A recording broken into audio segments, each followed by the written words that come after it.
we flew into the Grand Canyon all the way from Vegas. The photographer called it crabbing. We were like flying sideways because of the wind. We never flew like that. We usually just fly straight and you go in. Then we get to the Grand Canyon, and the same area that the crash took place, we took a left, and as we took that left, we did another drop and a skid of some sort. And I guess it's because we were turning, but that's what it felt like, a drop skid. And then we landed. Both me and myself and the photographer, we got down and we looked at each other and we go, man, we put a lot of trust into these companies. Then I married the people.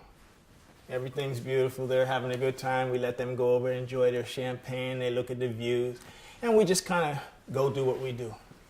I walked off just looking at the Grand Canyon once again for my 100th time. And as I'm looking, helicopters come in like they do. They come in and they land. And I watch it and then I look away and then I look back at it and I see it.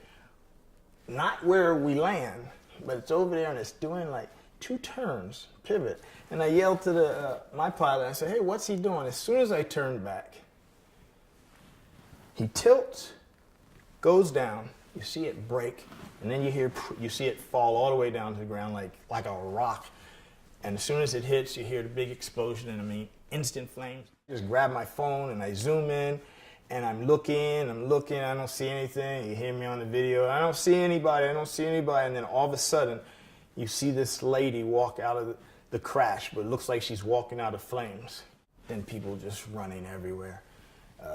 The other helicopter tour guests were running over to see because they heard it, and then they ran over to see, and some of the fellows from some of those took off and tried to get over, but I mean, it took them like 20 minutes to get from where we were to where they were. It was not an easy, they had to go down, cross, up, and then back down to get to the people. It was nothing I could do at that point but watch. When you see something positive come out of something that's so negative, you have to recognize it. And with that video, I wanted the world to see that that was a horrible thing, but in the midst of all that, for me, God was at work, and that's what I saw. I saw God saying, okay, yes, for whatever reason, the people that didn't make it didn't, but he saved several others.